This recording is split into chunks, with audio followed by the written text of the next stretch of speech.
সুপ্রিয় দর্শক আসসালামু আলাইকুম, কেমন আছেন আপনারা? নিশ্চয়ই ভালো আছেন। আজকের ভিডিওতে আপনাদের সবাইকে স্বাগত জানাচ্ছি। আজকে আমি আপনাদের সাথে শেয়ার করব একজন গর্ভবতী মা গর্ভাবস্থায় যে 3টি কাজ করলে গর্ভের বাচ্চা মেধাবী ও বুদ্ধিমান হবে। তাহলে চলুন জেনে নেওয়া যাক। বাই দ্য ওয়ে, মূল ভিডিওতে যাওয়ার আগে একটা কথা বলি, আমি আমার চ্যানেলে pregnancy related, specially normal delivery related অনেক ইম্পর্টেন্ট তথ্য ভিডিও আকারে শেয়ার করে থাকি। এই তথ্যগুলো আমার পার্সোনাল এক্সপেরিয়েন্স ও আমার ডক্টরের সাজেশন থেকে নেওয়া। তাই আমার চ্যানেলটিকে যদি একবার আপনারা ভিজিট করেন, তাহলে আপনারা আপনাদের প্রশ্নাতীত মনের অনেক প্রশ্নের উত্তর পেয়ে যেতে পারেন। আমন্ত্রণ জানাবো আমার চ্যানেলটিকে একবার ভিজিট করে দেখার জন্য। এবারে চলুন মূল আলোচনায় যাওয়া যাক। আমি শুরুতেই বলেছি আজকে আলোচনা করব গর্ভাবস্থায় একজন গর্ভবতী মা কি করলে বা যে 3টি কাজ করলে তার বাচ্চা মেধাবী ও বুদ্ধিমান হবে। আমরা সবাই চাই একটি হাসি খুশি, সুস্থ সবল, মেধাবী, বুদ্ধিমান বাচ্চা। কিন্তু শুধু এটা মুখেই চাইলে হবে না, এটার জন্য আপনাকে কিছু কাজ করতে হবে। তার মধ্যে অন্যতম 3টি কাজ যেটা আপনাকে গর্ভাবস্থায় করতেই হবে। যদি আপনি এই কাজগুলো করতে পারেন তাহলে ইনশাল্লাহ আপনার বাচ্চা মেধাবী ও বুদ্ধিমান হবে। এর মধ্যে প্রথমেই হচ্ছে মানসিক স্বাস্থ্য ভালো রাখা। একজন গর্ভবতী মায়ের মানসিক স্বাস্থ্য ভালো থাকাটা সবচেয়ে বেশি প্রয়োজন তার গর্ভের বাচ্চার জন্য। এতে কি হবে, মায়ের মানসিক স্বাস্থ্য যত ভালো থাকবে বাচ্চাও তত সুস্থ সবল থাকবে, হাসি খুশি ফুরফুরে মেজাজের হবে, মেধাবী ও বুদ্ধিমান হবে। আপনি যদি সবসময় খিটখিটে মেজাজে থাকেন, সবসময় রাগান্বিত অবস্থায় থাকেন, অকারণেও চিৎকার চেঁচামেচি করেন, বা এই ধরনের খিটখিটে চিৎকার চেঁচামেচি রাগান্বিত পরিবেশে থাকেন, গিঞ্জি পরিবেশে থাকেন, তাহলে কিন্তু দেখা যাবে আপনার মানসিক স্বাস্থ্যটা খারাপ থাকবে। আপনার মন মানসিকতা ভালো থাকবে না, কোনো কাজে মন বসবে না, খেতে ভালো লাগবে না, কিছুই করতে আপনার ভালো লাগবে না। আর যার ফলশ্রুতিতে এর খারাপ প্রভাবটা পড়বে আপনার গর্ভের বাচ্চার উপরে। ও বুদ্ধি প্রতিবন্ধী হয়ে জন্মানোর প্রবণতা অনেক বেশি থাকবে। সেই জন্য গর্ভবতী মাকে অবশ্যই নিশ্চিত করতে হবে একটা সুন্দর সুশৃঙ্খল পরিবেশ, যেখানে আপনি খুব হাসি খুশি থাকতে পারবেন, অযথা টেনশন করবেন না। টেনশন থেকে নিজেকে বিরত রাখার জন্য আপনি গান শুনতে পারেন, কবিতা পড়তে পারেন, ভালো গল্পের বই পড়তে পারেন, ছবি আঁকতে পারেন। এছাড়া গর্ভাবস্থায় আপনি আপনার পুরো গর্ভকালীন সময়টাকে নিয়ে একটা থিওরি লিখতে পারেন, যেভাবে করলে আপনার আসলে ভালো লাগবে, মন মানসিকতা ভালো থাকবে, সবসময় নিজে হাসি খুশি থাকবেন, অযথা টেনশনের মধ্যে থাকবেন না, চিৎকার চেঁচামেচিজনক পরিবেশের মধ্যে থাকবেন না, বা এই ধরনের পরিবেশ তৈরি হবে না, সেই চেষ্টাটা করতে হবে। এটা আপনাকে অবশ্যই নিশ্চিত করতে হবে। আর এটা শুধু একজন গর্ভবতী মা নয়, তার পরিবার ও আশপাশটাকেও কিন্তু নিশ্চিত করতে হবে। কেননা গর্ভের শিশু 5 মাস বয়স থেকে কানে শুনতে পায়। আপনি যদি 5 মাস বয়স থেকে তার সাথে কথা বলেন, ইনফ্যাক্ট পরিবারের সবাই যদি তার সাথে 5 মাস বয়স থেকে কথা বলে, তাহলে সে বাহিরের প্রতিধ্বনিটা শুনতে পাবে, বুঝতে পাবে, তার ব্রেন ডেভেলপ হবে, তার মেধার ভালো বিকাশ হবে। সেই জন্য 5 মাস বয়স থেকে বাচ্চাদের সাথে কথা বলবেন, তাদের সাথে কথা বলবেন, বিভিন্ন ধরনের সাউন্ড করবেন যার প্রতিধ্বনিগুলো সে শুনতে পাবে। এতে দেখবেন যে সে গর্ভের ভেতর থেকে নড়ে চড়েও বসবে। এই জিনিসটা অবশ্যই মাকে ও পরিবারকে নিশ্চিত করতে হবে। দ্বিতীয় যে কাজটা করতে হবে সেটা হচ্ছে অবশ্যই আপনাকে নিশ্চিত করতে হবে আপনি সারাদিনে যা যেরকম খাবার খাচ্ছেন সকল পুষ্টির গুণ যেন ঘুরে ফিরে আপনার মধ্যে, আপনার থেকে বাচ্চা যেন পায়। কেননা গর্ভাবস্থায় খাবারটা এতটা জরুরি যে এটা গর্ভবতী মা ও বাচ্চাকে প্রায় 80%-এর উপরেও ভালো রাখতে এবং সব কিছু ব্যালেন্স করতে উপকারী ভূমিকা পালন করে। অবশ্যই প্রতিদিন মাছ খাবেন, ছোট মাছ, বড় মাছ, সামুদ্রিক মাছ, যেই ধরনের মাছই আপনি হাতের কাছে পান না কেন সেটা খাওয়ার চেষ্টা করবেন। মাছ ভালো হজম হয় এবং মাছের যে ফ্যাট সেটা শরীরের জন্য খুব ভালো, বাচ্চার জন্য ভালো। মাছের চামড়ায় ভিটামিন ডি আছে, যেটা বাচ্চার স্কিনকে ভালো রাখতে সহায়তা করবে, প্লাস আপনার স্কিনকেও ভালো রাখতে সহায়তা করবে।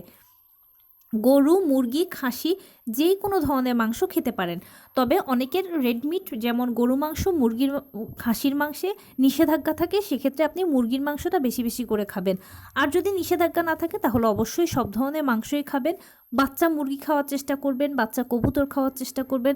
প্রতিদিন সপ্তাহে অন্তত দুবার না পারলেও একবার যে কোনো পশুর কলিজা খাবেন, এটা আয়রনের ভালো উৎস।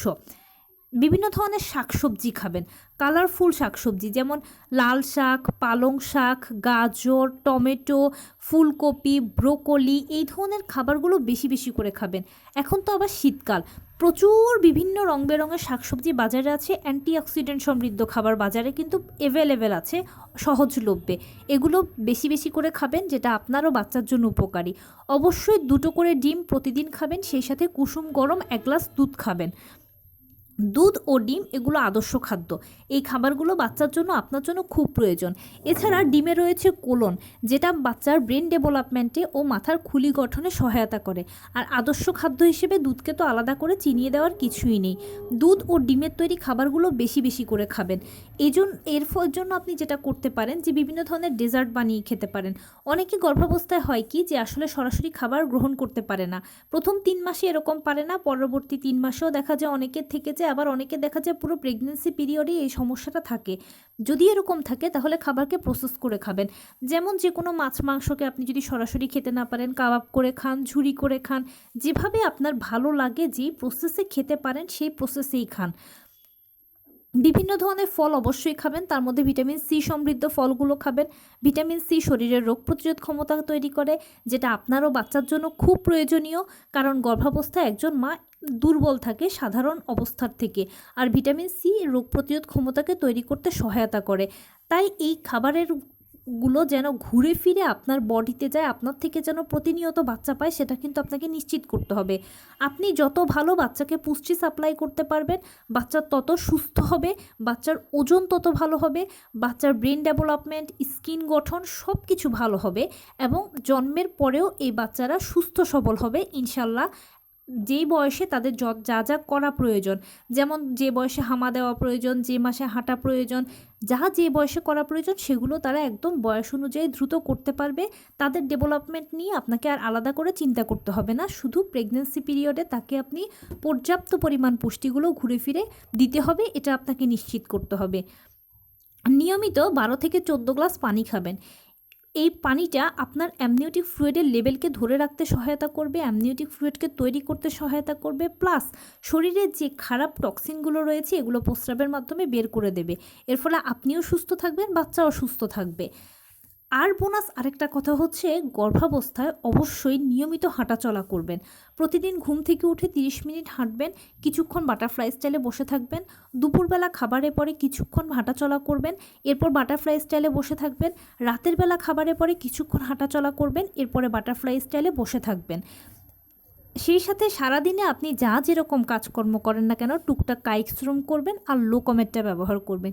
এইভাবে আপনি যদি এক্সারসাইজ করতে পারেন বা এই ডিসিপ্লিনটা যদি মেনটেন করতে পারেন, তাহলে এটা আপনার ব্যায়ামের কাজ করবে, আর এক্সট্রা ব্যায়ামের কোনো প্রয়োজন হবে না। এতে আপনি যেরকম ভালো থাকবেন, গর্ভকালীন ব্যথা কষ্টগুলোও কম হবে, নর্মাল ডেলিভারির চান্স বাড়বে।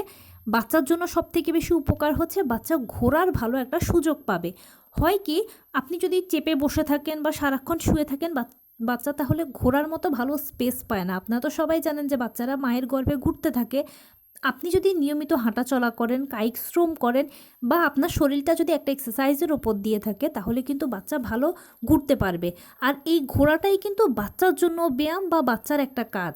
এর ফলে বাচ্চাও সুস্থ থাকে, তাই নিয়মিত হাঁটাচলা আপনাকে করতে হবে। দেখুন, একটা বাচ্চা মায়ের গর্ভে যখন আসে তখন থেকেই কিন্তু মা তাকে যেভাবে চালাবে সে ঠিক সেভাবেই চলবে। কারণ কি, একটা আপেলকে দিয়ে যদি আমি আপনাকে উদাহরণ দিই, যে একটা আপেল আপনি যদি তাকে প্রাকৃতিকভাবে বেড়ে উঠতে দেন, তাহলে সে তার মতো করে সুন্দর গোলগাল টসটসে রসালো দেখতে সুন্দর হয়ে কিন্তু আপেলটা তৈরি হবে বা গড়ে উঠবে, আপনি সেটাকে খেতেও মজা পাবেন। কিন্তু সেই আপেলটাকে যদি আপনি একটা বাক্সের মধ্যে বন্দি করে রাখেন, তাহলে আপেলটা তো বড় হবে ঠিক আছে, কিন্তু সে তার যে রূপ, যে জৌলস বা যেরকম টসটসে ভাব, সেটা নিয়ে কিন্তু সে তৈরি হতে পারবে না, যার ফলশ্রুতিতে এটা খেতেও ভালো লাগবে না। ঠিক তেমনি একটা গর্ভের বাচ্চাকে যখন আপনি পর্যাপ্ত পরিমাণে পুষ্টি সাপ্লাই করবেন, পর্যাপ্ত পরিমাণে তার জন্য হাঁটাচলা ব্যায়াম করবেন, তাকে ঘোরার চলার মতো একটা স্পেস তৈরি করে দেবেন, এবং এর পাশাপাশি আপনার মানসিক স্বাস্থ্য যখন ভালো রাখবেন, তখন ইনশাল্লাহ এই বাচ্চাটা ভালো, গর্ভের ভেতরেও সে ভালো থাকবে, সুস্থ থাকবে, নর্মাল ডেলিভারিরও চান্স পাবে, এবং এই বাচ্চা জন্মের পরেও কিন্তু যখন যেরকম বেড়ে ওঠার দরকার সেরকমই বেড়ে উঠবে, হাসি খুশি হবে, বুদ্ধিমান হবে, মেধাবী হবে। কিন্তু একটা বাচ্চাকে আপনি যদি সেরকম স্পেস না দেন, ভালো পুষ্টি যদি সাপ্লাই না করেন, তার জন্য যদি হাঁটাচলা না করেন, শুয়ে বসে থাকেন আপনার নিজের আরামের জন্য, তখন তো সে আপেলটার মতোই ওরকম বদ্ধ অবস্থায় থাকবে। তার থেকে আপনি ভালো কিছু আশা করতে পারবেন না। হয়তো সে ভালোভাবে জন্মগ্রহণ করলো, ঠিক আছে, অনেক বাচ্চাই দেখা যায় যে জন্মের সময় জন্মগত ত্রুটি নিয়ে জন্মায়, আবার কেউ জন্মটা ভালোই হয়, ত্রুটি নিয়ে জন্মায় না, কিন্তু এর পরবর্তীতে তার যে হাঁটা চলা কথা বলা এই সব কিছু বহু বহু বহু দেরিতে হবে। অনেকের হয়ও না, অনেকের বিভিন্ন ধরনের সমস্যা তৈরি হয়। তাই প্লিজ গর্ভবতীরা, এখন আপনি যেই মাসের গর্ভাবস্থায় আছেন না কেন বা যত সপ্তাহের গর্ভবতী আপনি এই ভিডিওটা দেখছেন না কেন, এখন থেকেই এই জিনিসগুলো প্র্যাকটিস করুন। নিয়মিত হাঁটাচলা করা, পুষ্টিকর খাবার খাওয়া এবং নিজের মানসিক স্বাস্থ্যকে ভালো রাখা। ইনশাল্লাহ দেখবেন আপনার বাচ্চা মেধাবী, বুদ্ধিমান, হাসি খুশি হবে, আপনার নর্মাল ডেলিভারির চান্সও অনেক ভালো থাকবে এবং সেই সাথে আপনি নিজেও সুস্থ থাকবেন। গর্ভাবস্থার বিভিন্ন ধরনের টুকটাক সমস্যাগুলোকে আপনি বিনা ঔষধে, ডাক্তার ছাড়াই অটোমেটিক কাটিয়ে উঠতে পারবেন। তো এই ছিল আজকের ভিডিও। কেমন লাগলো বলুন? যদি ভালো লেগে থাকে ও হেল্পফুল হয়ে থাকে তাহলে প্লিজ লাইক, কমেন্ট, শেয়ার করতে একদম ভুলবেন না। আর সেই সাথে আমার চ্যানেলটিকে সাবস্ক্রাইব করার বিনীত অনুরোধ রইল। পাশে থাকা বেল আইকনটি ক্লিক করে দেবেন যেন আমি ভিডিও আপলোড করার সাথে সাথে আপনারা নোটিফিকেশান পেয়ে যান। যদি কোনো প্রশ্ন থাকে কমেন্টসে জানাবেন, আমি রিপ্লাই দেব। প্লাস যদি কোনো পরামর্শ থাকে যে কোন বিষয়ের উপরে ভিডিও বানালে আপনারা উপকৃত হবেন সেটাও জানাবেন। আমি আপনাদের পছন্দের সর্বোচ্চ প্রায়োরিটি দেব। ভালো থাকবেন, সুস্থ থাকবেন। আসসালামু আলাইকুম।